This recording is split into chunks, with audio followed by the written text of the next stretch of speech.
9장 12절부터 21절 말씀입니다. 첫째 화는 지나갔으나 보라 아직도 이후에 화 둘이 이르리로다.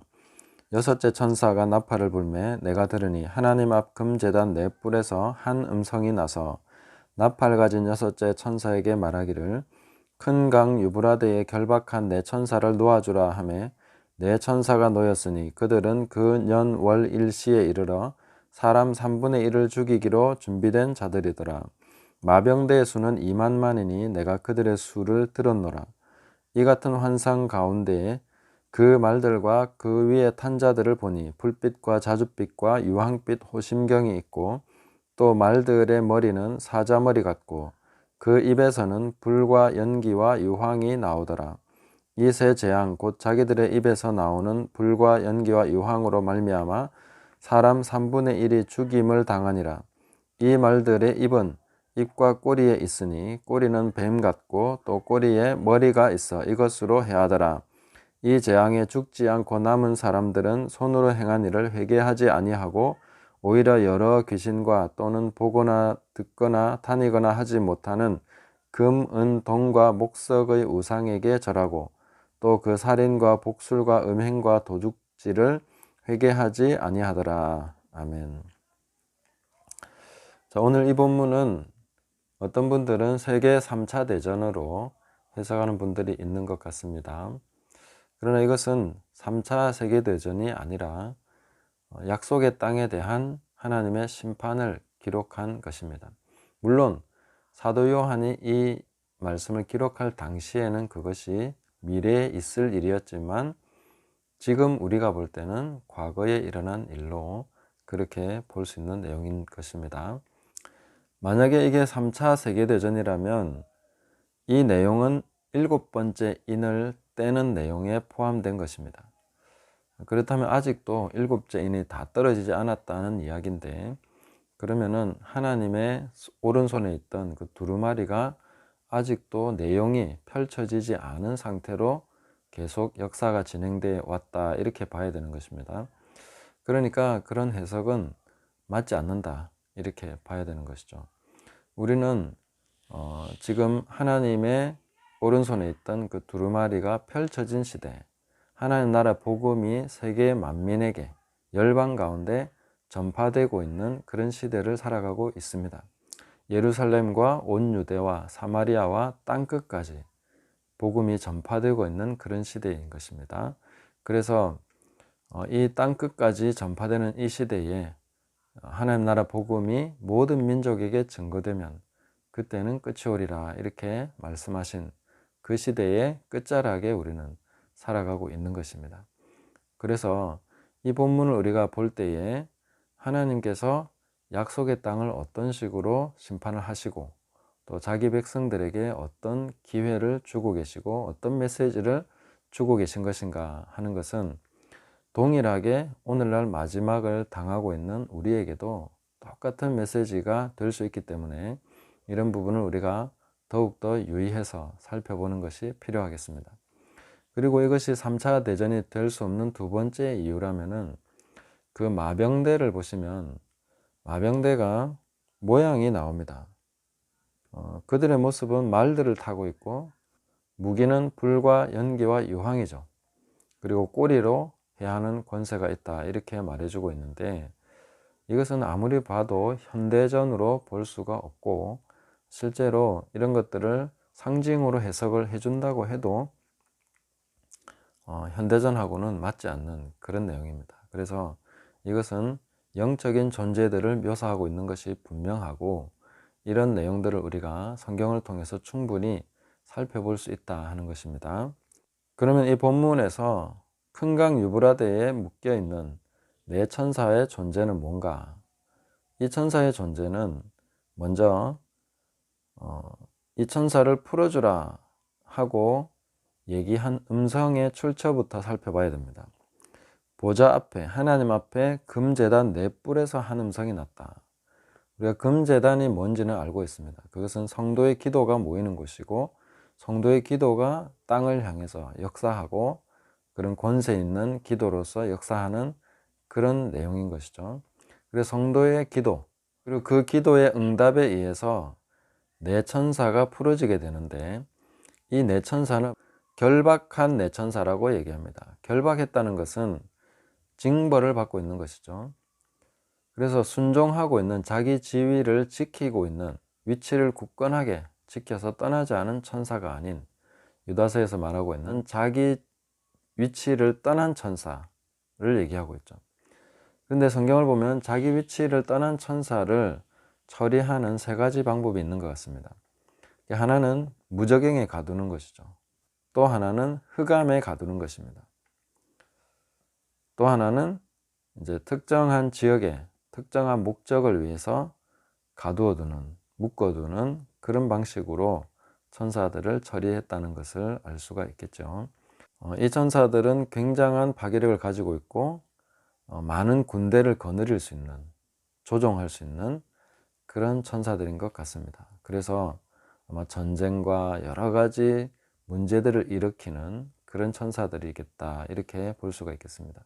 그리고 특정한 그 연, 월, 일시에 이르러서 이 천사들을 풀어놓으라, 이렇게 말씀하신 것은 하나님의 정하신 때에, 그 땅을 심판하실 때에 일시적으로 아주 짧은 시간에 이 천사들이 풀어져서 그 역할들을 하게 된다 하는 것을 알 수 있습니다. 그럼 이 천사들이 가지고 있는 무기가 불과 유황과 연기, 이런 것인데, 이것을 가지고 사람들을 죽였다라고 말해주고 있습니다. 그런데 이것이 실제로 현실의 물리적 세계 속에 나타날 때는 어떤 식으로 역사할까? 그것은 욥기를 보면 우리가 알 수가 있습니다. 하나님이 그 사탄에게 욥을 해할 수 있는 고난을 줬을 때 네 가지 정도 형태로 공격이 나타났습니다. 마지막에 나타난 것이 이제 질병이죠. 욥의 몸을 공격하는 질병의 형태가 있었고, 또 하나는 바람으로 역사했습니다. 그리고 하늘에서 불이 내려왔습니다. 그리고 군대, 이웃의 그 도적대들, 이런 것들을 격동시켜 가지고 또 욥을 공격하게 하는, 이런 식으로 네 가지 정도 형태로 나타났던 것을 볼 수 있죠. 그래서 얘네들이 가지고 있는 무기가 불과 연기와 유황이라 하더라도 현실 속에서 나타나는 것은 이런 네 가지 형태고, 여기서 말하는 불과 연기와 유황은 지옥의 권세를 의미하고 있습니다. 지옥에서 볼 수 있는 것이 불과 연기와 유황이죠. 이런 지옥의 권세를 가지고 이 땅에 풀어놓는, 그런 식으로 지옥의 힘이 이 땅 사람들에게 영향을 미칠 수 있는 극히 짧은 시간을 하나님께서 허락하실 때가 있다 하는 것을 볼 수가 있다 하는 것입니다. 그렇게 봤을 때 이제 이 마병대의 숫자는 뭡니까? 2만만이라고 했는데 이것을 2억으로 해석하기도 하고, 그런데 이 숫자도 그 영적으로, 상징적으로 이렇게 봐줘야 되겠죠. 굉장히 많은 숫자다, 이렇게 보면 되겠습니다. 굳이 2억이라는 숫자에 맞추려고 하지 않아도 해석에 무리가 없겠다는 것이죠.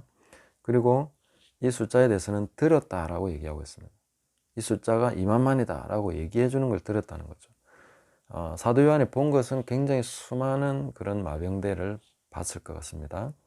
그런데 거기에 대해서 세보려고 하는, 2억이라는 숫자를 세려고 하는 것은 어마어마한 시간이 걸리죠. 눈으로 어림잡아도 셀 수 없는 숫자다, 이렇게 볼 수 있을 것인데, 그런 내용들을 누가 얘기해 줬습니다. 2만만이다. 그 수를 내가 들었다.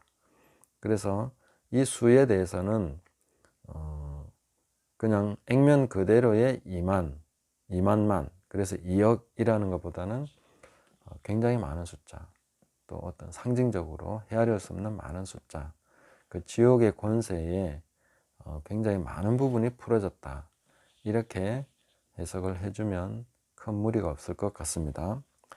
그리고 이런 것을 좀 더 상징적으로 풀어낼 수 있는 문맥적인 근거라고 한다면은, 여기서 보면 나팔은 하늘에서 울립니다. 천사와 제단과 하늘에서 일어나는 일은 실제입니다.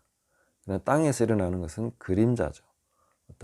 그리고 복잡한 그런 물리적 세계에서 일어나는 것을 요한이 이해할 수 있도록, 그리고 명료하고 심플하게 보여주기 위해서는 상징이나 영적인 부분을 동원해서 어떤 형태를 통해서나 간단한 동작이나 모양들을 보여주면서 이거다라고 이해하도록 해주는 것이죠.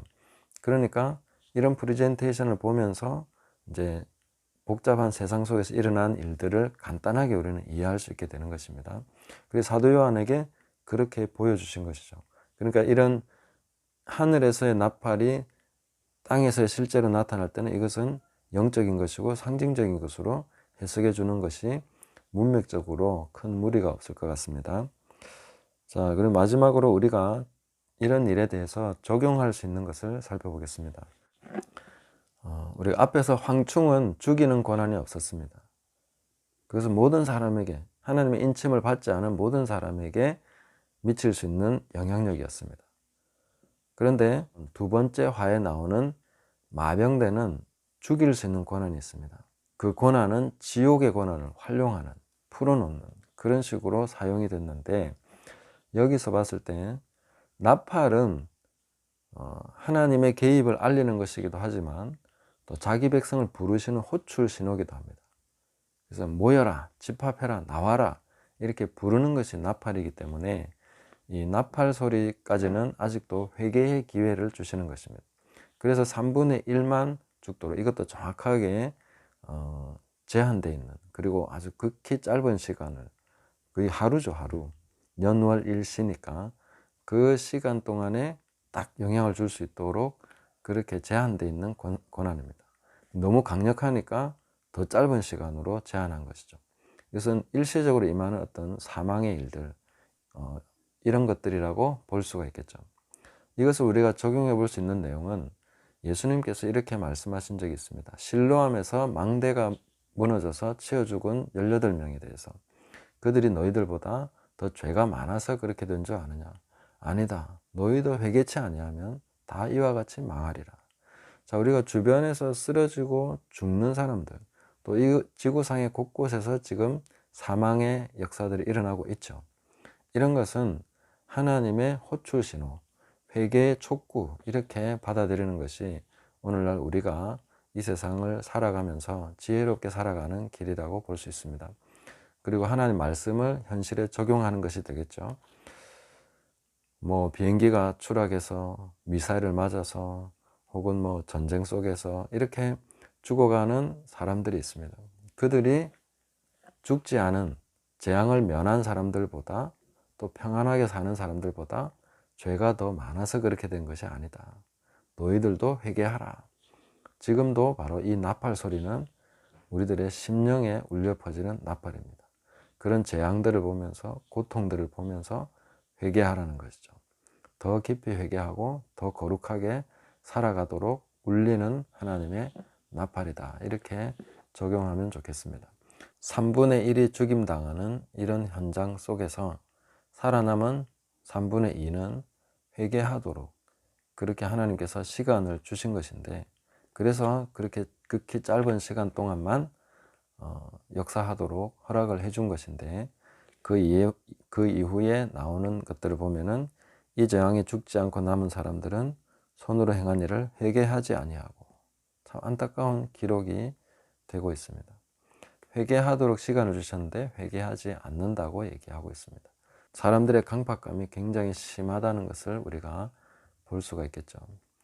오늘날 우리는 마음을 강팍하게, 완악하게 하지 않고 마음을 부드럽게 하고 깨어진 심령, 상한 심령으로 더욱더 하나님 앞에 회개하면서, 오늘도 재앙 가운데 죽고 있는, 또 사망에 이르는 많은 사람들이 있는데, 그런 사람들이 우리의 회개를 촉구하고 또 하나님께로 돌아오도록 부르는 나팔 소리인 것을 기억하시고, 오늘도 더욱더 회개하시면서 하나님 앞에 나아가시고 또 주님을 기쁘시게 섬기는 그런 날 되시기를 예수님의 이름으로 축복합니다. 감사합니다.